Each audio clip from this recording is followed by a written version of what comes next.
For the 30-something years I've been on this earth, broccoli was a no. Flat out, hardline no for me. Until recently I discovered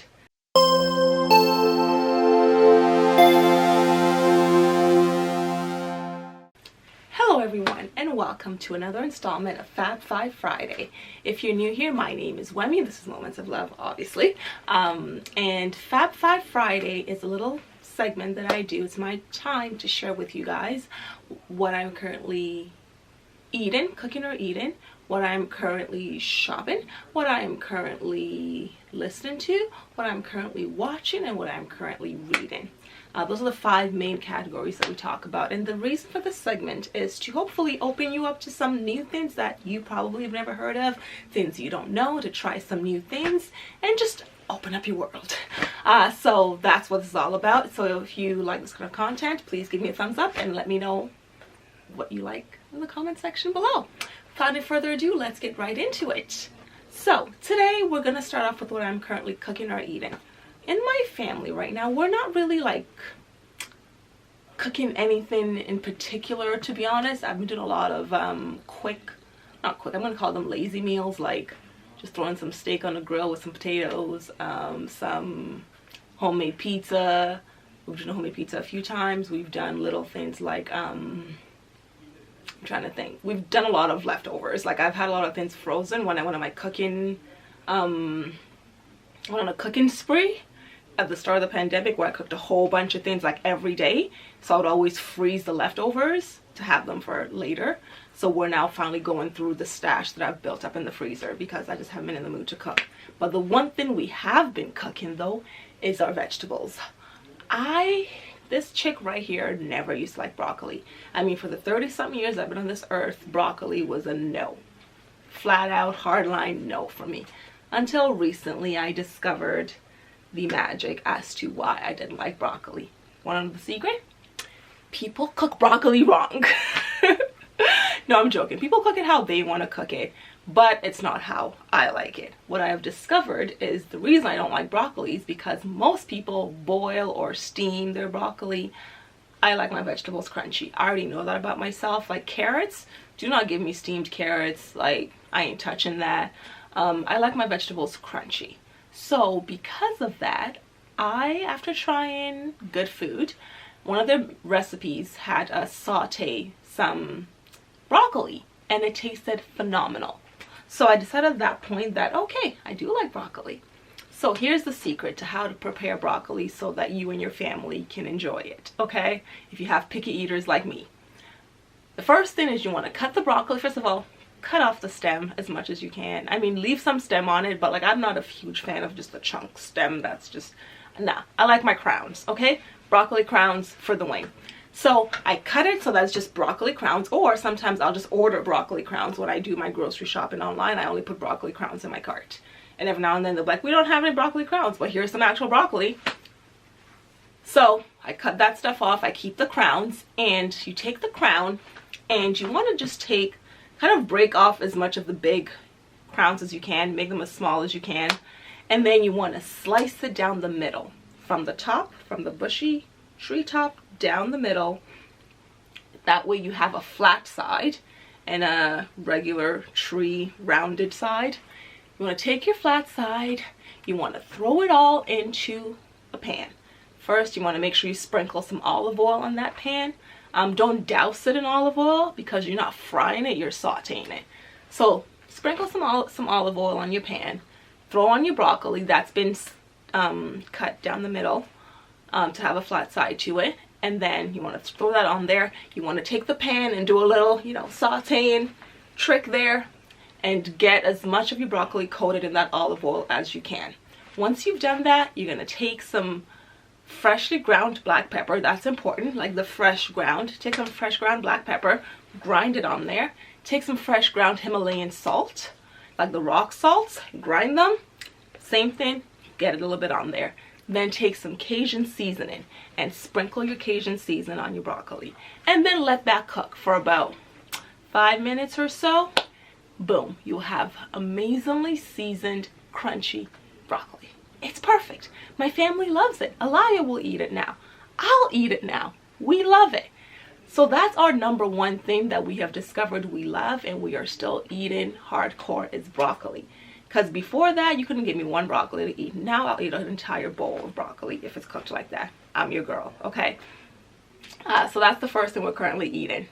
And on that note, Dave and I were talking the other day, and we were talking about just our pickiness, the way we eat. We're both a little bit picky, okay? And he was like, you're pickier than me. And I said, no, I think we're about the same. And he disagreed. So then we broke it down to 3 categories. And I want you guys to comment below and let me know where you fall in each category, okay? So the first one is variety. In your repertoire of food, how much variety is there? Like, do you just like, when we say potatoes, do you like sweet potatoes, regular potatoes, baked potatoes? What's your variety situation like? Then secondly, what is your tolerance situation? As in, does your food have to be cooked perfectly each time? Does it have to be seasoned the right way each time? And then the third one is, how adventurous are you? Are you willing to try new items, new foods, etc., etc.? What we discovered is I have more variety in my repertoire. No, actually no. We decided we're both about the same with a variety. When you like add what I like and take away what he likes, it ends up being about the same. Like, I love fish. He won't do fish. But he'll do like nacho cheese. I don't do nacho cheese. I only do cheese on my pizza and then grated cheese on pasta. That's it. But he'll eat any kind of cheese. So that's kind of our, but like mushrooms, we both don't like mushrooms. So that kind of just evens itself out when it's all said and done. But when it comes to tolerance, guys, I am like a rule soldier when it comes to tolerance, okay? If my food is not made the right way, I'm not eating it. As in, if you serve me a plate of food that's a little bit cold, sorry, boo. I'm gonna go heat that up in a microwave. If you don't have a microwave, then I'm not gonna eat it. And I know that is very first world problems. I will definitely acknowledge that right now. I am very spoiled in that realm. It's because, and we both decided that's because growing up, my mom was a good cook and so was my dad. So I never really had to have bad food. Our food was always good. So I grew up with just, even like, if the actual ingredient wasn't good, they made it good. Like, our food just was always prepared well. We didn't have burnt foods. We didn't have things that were undercooked or overcooked. Both of my parents were just good at cooking meals well. So I didn't grow up with that. Versus my husband, he grew up with, like, sometimes his dad would cook and his dad would be like, oh, I burned your steak, here you go. You still gotta eat it, and they still ate it. Versus like my dad never burnt a steak. So it's just, we grew up different. So because of that, my tolerance is very low for food, hence the broccoli story, for food that's not prepared the way that I like it. Like the examples, like if I go to the difference with my husband and I though is like, so if the food is not the right temperature, he'll still eat it. An example, if you mess up my meal, let's say I buy some chicken and like from a restaurant or something and they didn't cook it well, let's just say. My husband will eat a little bit and then let it go. Versus I will eat none, but I will take it home and fix it and then eat it all. So that's kind of the difference between us. It's like, while I'm there, like, I'm not touching this, but I will take it home and fix it. So I will fix anything you've broken. I will fix that meal for you. But I'm not going to eat it till it's fixed. And then the third is just adventurous. Will you try new things? I am very adventurous with foods. I will try a lot of different foods. Again, given that it meets the previous requirement of being prepared well. So let me know in the comment section below where you fall on that like spectrum of food. Okay, that was a very long chat about food. I'm hungry now. I haven't had lunch yet, to be honest. But anyways, moving on to number 2. Number 2 is what I'm currently shopping. And right now, that is... we're gonna stick with like the Sephora situation. I think I shared this with you guys in the last Fab Five Friday that Sephora had their VIB sale end of April. I bought a lot of things, especially eyeshadow. It has all come now and I love it. I'm wearing some right now. I'm currently wearing the Chocolate Gold palette by Too Faced. The palette looks something like this and I love it. It smells so delicious. I don't even love chocolate, but this smells amazing. And then I'm going to open it up for you guys to see the color story here. I love the color story on this. I mean, I just love it. That's what drove me to buy this palette. I've been eyeing it since, I think it might have been one of the first palettes that I discovered on my eyeshadow journey that I was like, I want that. And I just never bought it. And I finally bought it and I wish I had bought it sooner. I love it. I am enjoying using it. I've done 2 or 3 looks with it now that I've been playing around with, and I really, really like this palette. Another palette I bought was the Huda Beauty Desert Dusk palette. It's one that I'm not sure. I haven't touched it yet, to be honest. So I don't know how it's gonna work with me, but I went on this Sephora website. I looked at all the people like who had reviewed it and looked at their makeup looks, and I was like, that looks like it might work. I made sure they had my skin tone, and it looked like it would work. So I purchased it, and I watched a ton of YouTube tutorials to see people. And that's how I've been learning my eyeshadow game, guys. I go on YouTube, I type in the palette name, and I type dark skin. So I type Huda Beauty Desert Dusk dark skin. I look at the girls that have tutorials, and whatever face I like, I'm like, all right, I'm gonna try that look. And that's how I do it. I cannot put together a look by myself. I cannot do it. I am not there yet. But what I can do is watch a mean YouTube video and make it happen on my face. So that's what I've been doing. And then the third palette I purchased was the Fenty, the Fenty Beauty. I purchased the number 3 palette. It's a very neutral look, and I am looking forward to it. And I like it that it's very small and compact, because it can fit in my little mini purses and stuff for going on the go with me. So it looks something like that. Don't mind my nails, guys. I meant to do them and I forgot.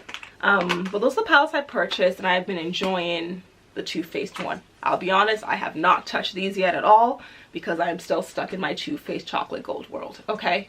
And then to kind of add on to that is Sephora woke up yesterday, they sent me an email for another beauty sale. I was like, damn it. And it was just select items were on sale, and I went on and I happened to purchase, I purchased some Diva Curl products, some Fenty Beauty lipstick, and another eyeshadow palette. I can't remember which one it was. So look out for that hopefully in a future video. Sorry about that, my camera died, so I had to change batteries, so I feel like I might not be in the same spot, but that's okay. So moving on to what I'm currently listening to. The other day I went to go drop off like orders for my business at the my shipping location, and on the way back I decided to just like put on Spotify, and I clicked on a playlist that's not mine. It was someone else that I follow, and it was called D-Day. You can fill in the blanks what D might mean. And it was a very frisky playlist, so I was enjoying and jamming to that in my car. And like Genuine's Pony came on. I was like, Pony, I haven't heard this song in forever. But the one song that won't stop playing in my head is 112, You Already Know. I haven't heard that song in a very long time, but it came on and I was like, girl, okay, love that song. So right now I'm listening to 112, You Already Know. As I'm talking to you, the song is playing in my head. It just won't go away. Which means I noticed on Instagram, it was last night, a friend of mine tagged me that they're doing like these Instagram battles that the celebs have been doing. They're doing one with 112 and Jagged Edge on Monday. So I will be tuning in and watching, because now 112 is in my head. So now I gotta watch them. I didn't even really love 112, but that song I loved. Although I knew nothing about it, but I still loved it, okay? So that's my jam right now. It's 112, You Already Know. Moving on to what I'm currently watching. So I started to finish the 2nd season on Netflix of Dead to Me. I didn't really love the 2nd season as much as I love the first one. So I don't know. We'll see. I mean, I'll continue watching it because I don't stop watching shows. Once I start, I gotta finish. There's only one show I ever stopped watching. I told you guys about it a while ago. It was that weird cult one. Only show I've ever like not finished was that show. So for that reason, I don't just like choose random shows to start. If I'm gonna start you, I'm sticking with you, okay?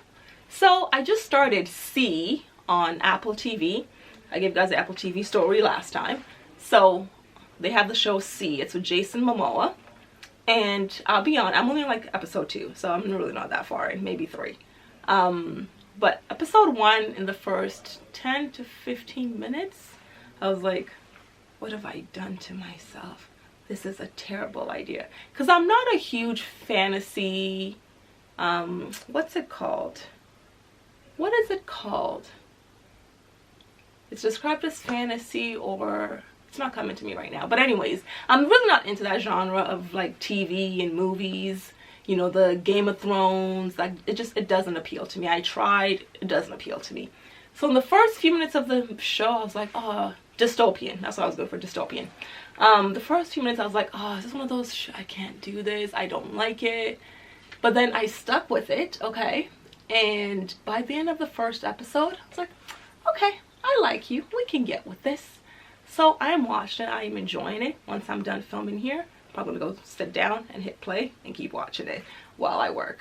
So I'm enjoying that show right now. If you've seen it, if you like it, let me know what you think in the comment section below. It was also cool to see that the show is filmed in Canada, in Vancouver and Toronto.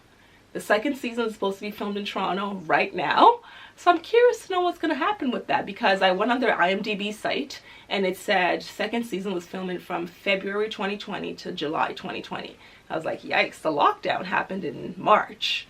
So I don't know what's going to happen with the second season, if they're going to hold it off. But like, if you've seen the show, a huge part of it is outdoor. So like, I don't know how that's going to work out.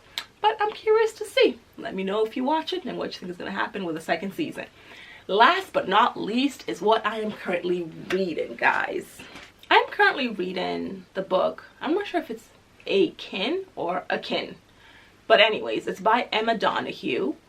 And honestly, it's not a bad book, but it just hasn't given me that I can't put down my book feeling. I haven't had that feeling since Tembi Lock from Scratch. And that I read that in January. And then previous to that was We Were the Lucky Ones, also read in January. So honestly, I haven't fallen in love with a book since January. So this book is the same thing. It's not bad. It just hasn't griped me. It hasn't given me the feels, you know? And I like books that give me the feels. And I have zero feels. None. None. Don't even know the name of the characters right now. And I'm probably about 70% through. And I couldn't tell you the name of the character. And I'm trying really hard. Père Sonnet, that's one. And he's not even a main character at all. So yeah, you guys get the point. It's not doing it for me, but I commit, because that's just me. If I start something, I gotta finish. Books, shows, I gotta finish, okay? I gotta see it all the way through. So I will check back in next week when I'm finished and let you know how I'm feeling about it. But what we have also been reading is a lot of children's books. I started an Instagram page, if you guys want to head over there as well. It's called Early Book Lovers, all spelled correctly, Early Book Lovers. So hit me up over there on Instagram. And my goal there is to share children's books, because if you follow me just on my regular Instagram, you see a lot of Instagram stories with us reading with Elia. We love to read. You guys know I love to read, and I want to kind of raise him with a love of reading as well. So we have a lot of books that we have been coming into contact with, and I have recently expanded our book source list, if that makes sense. And I recently added Osborne Books to that list, and I am loving them. I wish I had done it sooner instead of just sticking to the books that I find in stores that everybody else has. I wish I had opened my eyes up to the Osborne Books earlier. A friend of mine had given me there's a huge wasp at my window, but he can't get in. He's just hidden the window. That's why I keep looking at. But anyways, the Osborne Books are amazing. A friend of mine gave me the catalog when Elia was like 6 months old. I didn't even open it. I put it on the shelf and never looked at it again. And then when we did our spring cleaning back in March, I was cleaning out his shelf and I found the catalog and I was like, let me look through this. And I looked through, and then I wrote down like 1,000 books to buy. So I'm slowly making my way through that list of books that I want to buy for him. So I'm going to share some of them with you guys right now. So two of the books we've been especially loving right now is the Look Inside series. So Look Inside series is like a lift the flap book series, and I love it. So this one is Look Inside Living Long Ago, and it starts with modern times. It goes into 100 years ago. Come a little bit closer for you guys here. And you know, you've got flaps like that, and then you've got flaps like that. I'm trying to feel for it because it's hard for me to see this backwards. Flaps like that. It shows like that's like the old school vacuum and toilet. So it makes for really great conversation and learning. You've got like 200 years ago, 1,000 years, 400 years ago. I think it goes as far as 10,000 years ago. So it's a really very good book for learning. We also have like Look Inside Your Body, and same idea. We are still on page 1. We're taking our time going through this because it's very complex stuff that I wanted to understand. but it's super cool. And you can go under the ribs and see what's under your ribs. Anyways, can you guys tell that I'm probably more excited about this than I should be? But these books are phenomenal. I love them. And growing up as someone who, for example, I did not like history in school. It was my least favorite subject, was history. I dreaded history. And fast forward to finishing my formal education, I love history. You guys, half the books I recommend here are historical fiction. They're historical books. I love history. But in school, it was just made to be such a drag. Anybody else relate to that? It was so boring and I did not like it. So I want to make sure that I introduce these type of subjects to him in a fun way, and this book is a great way to do that because it makes him like he's learning history without really feeling like the weight of learning history, if y'all know what I mean. Same thing with science. Science was probably my second least favorite subject in school because literally I think we had to take science till grade 10. Once I finished my grade 10 science, I have never taken a science class since. I was like, get me out of here. You couldn't even see my brake lights. I was so gone from science, sorry. The only science subject I liked, and I still like till today, is astronomy. Love astronomy, love space and all that good stuff. But it was just so boring. So again, I want him to learn science, learn history, and things like that in a very fun way. And these books are fantastic for that. Furthermore, I also have I'm just showing you guys 4. I have a ton. This is another one that we've been enjoying. So it's a look and find book, and we have a Curious George book that's a look and find as well, and he loves it. But he's outgrown it, in my opinion, because he's memorized everything and where everything is, and so I wanted to get him something a little bit more challenging, and that's what this book is. It's definitely more challenging.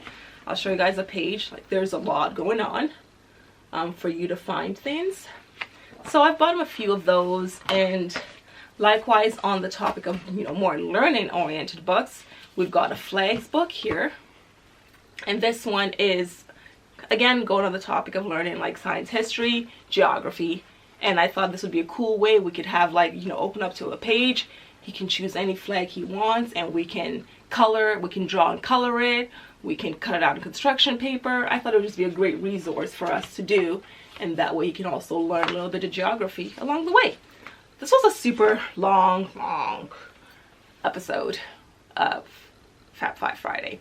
But I hope you enjoyed it. I hope you got some great gems. If you want to see some more amazing children's books, follow me at Early Book Lovers. It's not just Osborne Books. There are tons of other books on there that I just like and I want to share with the world. We've been expanding our African American literature for him. Just a lot of really good things that are age appropriate as well. So hit me up over there and go on the journey with me. So that's all I've got for you guys for today. Thank you so much for hanging with me. Hope you've had a fabulous time getting some good things from me today. I appreciate you spending your time with me. If you have any questions, comments, description box below. All the items I talked about here, as much as I can, will be listed description box below. And if you have any questions, you know what to do. Thank you so much for watching. Hit the subscribe button. Don't forget to do that before you leave, and I will catch you guys next time. Bye!